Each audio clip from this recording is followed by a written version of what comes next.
Assalamualaikum warahmatullahi wabarakatuh. Apa kabar sahabat-sahabat semua? Pada pertemuan ke-15 ini kita akan membahas tentang hambatan manajemen berbasis sekolah.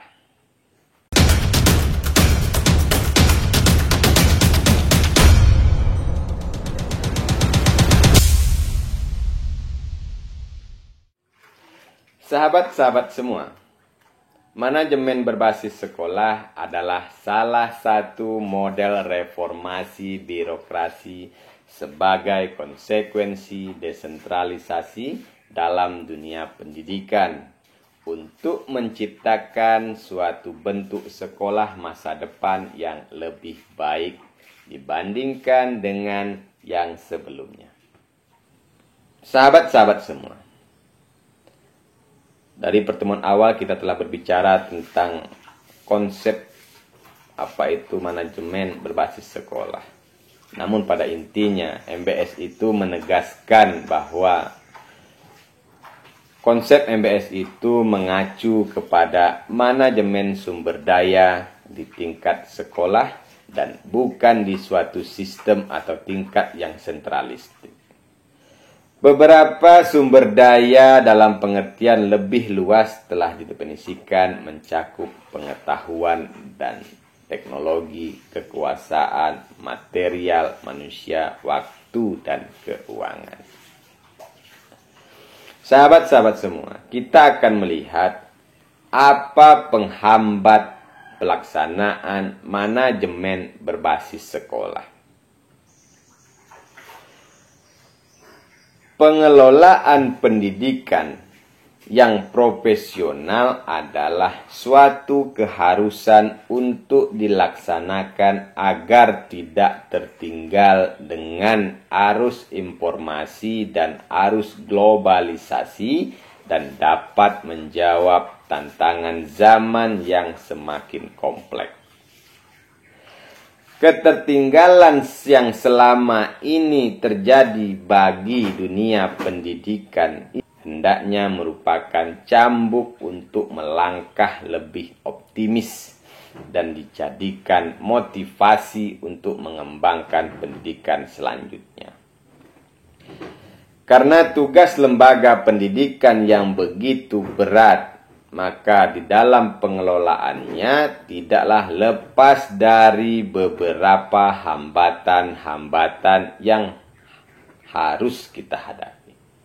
Sahabat-sahabat semua, adapun faktor penghambat dalam pengelolaan lembaga pendidikan diantaranya itu adalah pertama adalah faktor anak didik, yang kedua faktor pendidik, ketiga, faktor dana dan sarana prasarana partisipasi masyarakat. Nah, sahabat-sahabat semua, kita akan melihat yang pertama adalah anak didik. Anak didik adalah merupakan salah satu faktor pendidikan yang dapat mempengaruhi keberhasilan proses belajar mengajar. Nah, kalau kita perhatikan, siswa-siswi kita akan segera mengetahui bahwa mereka itu pada dasarnya memiliki kecerdasan yang berbeda. Meskipun mereka memiliki usia kalender yang sama, tetapi kemampuan mentalnya tidaklah sama. Perbedaan yang ada dapat menjadi hambatan bagi perkembangan aspek-aspek anak didik itu sendiri yang pada akhirnya merupakan hambatan bagi perkembangan pendidikan. Yang kedua adalah faktor pendidik. Faktor pendidik juga sangat menentukan dalam pengembangan sekolah.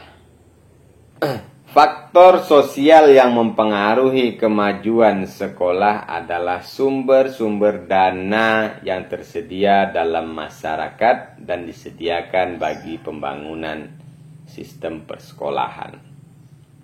Lingkungan sekolah yang terdiri atas keluarga yang relatif keadaan sosial ekonominya baik, dan demikian pula pemerintah daerah yang memiliki sumber-sumber alam taraf hidup yang tinggi, dan sumber pajak yang banyak pada suatu ketika dapat berpengaruh pada kemajuan pendidikan sekolah.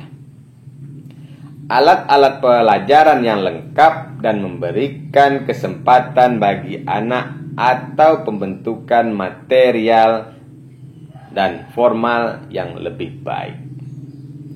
Pembentukan material berarti pembentukan pengetahuan, dan pembentukan formal berarti pembentukan sikap belajar berpikir.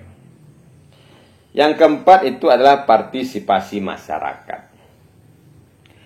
Peran serta masyarakat sangatlah berpengaruh dalam jalannya pengelolaan lembaga pendidikan. Jika bantuan dan kesadaran masyarakat atau orang tua murid makin tinggi, maka hal ini akan menunjang kelestarian hidup pendidikan swasta. Bantuan ini adalah lebih mengutamakan bantuan yang bersifat material dan juga bantuan moral, perlengkapan inventaris, tenaga pendidik, dan lain sebagainya.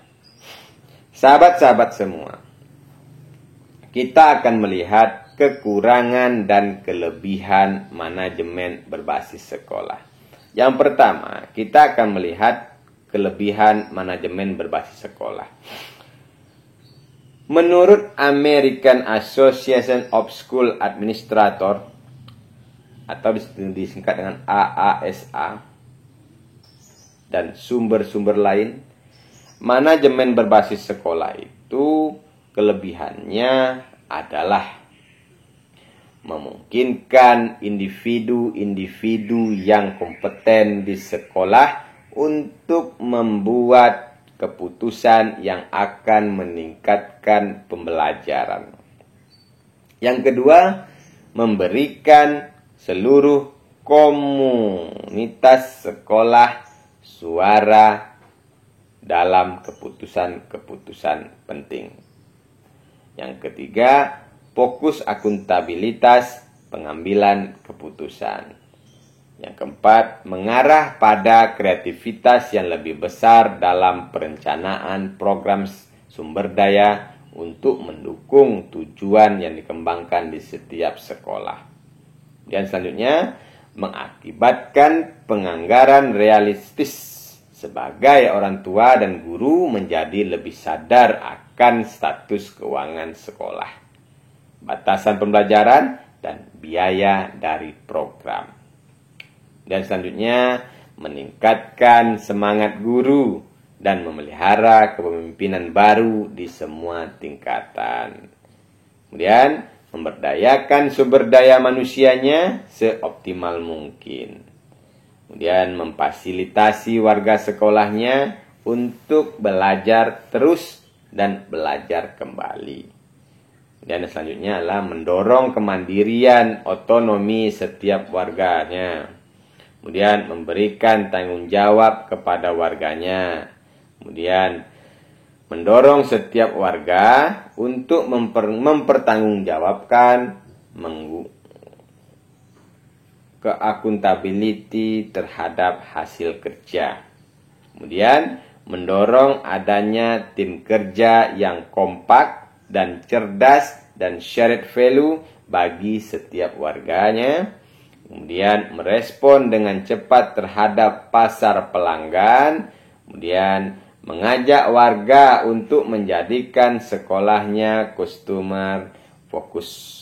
Kemudian mengajak warganya untuk nikmati setiap terhadap perubahan. Kemudian mendorong warganya untuk berpikir sistem, baik dalam cara berpikir, cara mengelola, maupun cara menganalisis sekolahnya. Kemudian mengajak warganya untuk komitmen terhadap keunggulan kualitas. Kemudian mengajak warganya untuk melakukan perbaikan secara terus-menerus. Kemudian melibatkan warganya secara total dalam penyelenggaraan sekolah. Sahabat-sahabat semua, kita akan melihat kekurangan dari manajemen berbasis sekolah. Ada beberapa kekurangan ataupun hambatan yang mungkin dihadapi oleh pihak-pihak sekolah dalam penerapan manajemen berbasis sekolah. Yang pertama itulah pihak berkepentingan dalam penerapan manajemen berbasis sekolah, yaitu tidak berminat untuk terlibat, kemudian tidak efisien, tidak pikiran kelompok, memerlukan pelatihan, kebingungan atas peran dan tanggung jawab baru, serta kesulitan koordinasi. Nah, itulah kekurangan dari MBS ya. Nah, kita akan coba membahas tentang pemecahan penghambat manajemen berbasis sekolah. Yang pertama adalah anak didik. Dalam mengatasi problematika yang berkenaan dengan masalah belajar yang dialami siswa, maka guru harus meneliti hambatan-hambatan belajar siswa. Apa sebab anak itu terhambat ataupun apa kesuksesan anak dalam proses belajar mengajar. Kemudian faktor pendidik. Seorang manajer sekolah, dalam hal ini kepala sekolah, haruslah tanggap dengan kondisi dan kemampuan tenaga pengajar yang ada di sekolahnya, baik itu dalam hal skill maupun perekonomiannya. Oleh karena itu, guna meningkatkan gairah pendidik, maka harus ada kompensasi bagi guru sebagai mana pendapat M. Mulyasa, yaitu kompensasi adalah balas jasa yang diberikan organisasi kepada pegawai yang dapat dinilai dengan uang dan mempunyai kecenderungan diberikan secara tetap.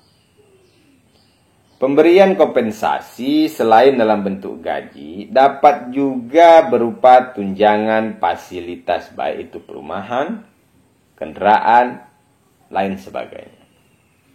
Selain itu, dalam peningkatan skill pendidik dapat dilakukan dengan jalan mengikutkan dalam penataran, seminar, workshop, dan lain sebagainya sesuai dengan bidang pendidik. Nah, kemudian yang ketiga adalah dana dan sarana prasarana. Melihat betapa pentingnya biaya dan sarana prasarana pendukung bagi sekolah, maka guna mencukupi biaya pendidikan, pembangunan sarana dan fasilitas pendidikan, terutama sarana fisik, alat pengajaran dan ruang belajar, serta kelengkapan buku-buku pegangan siswa dan lain sebagainya. Dan yang keempat, partisipasi masyarakat. Sebagaimana diketahui, peran masyarakat dalam pengelolaan dan pengembangan lembaga pendidikan sangatlah berpengaruh akan keberhasilan penerapan berbasis sekolah. Oleh karena itu, gandenglah masyarakat agar bisa berpartisipasi dalam pengembangan pendidikan. Oke, sahabat-sahabat semua, demikianlah pertemuan ke-15 ini tentang tantangan dan hambatan penerapan manajemen berbasis sekolah. Semoga konten ini bisa memberikan pengetahuan dan bermanfaat untuk kita semua. Dan saya akhiri. Assalamualaikum warahmatullahi wabarakatuh.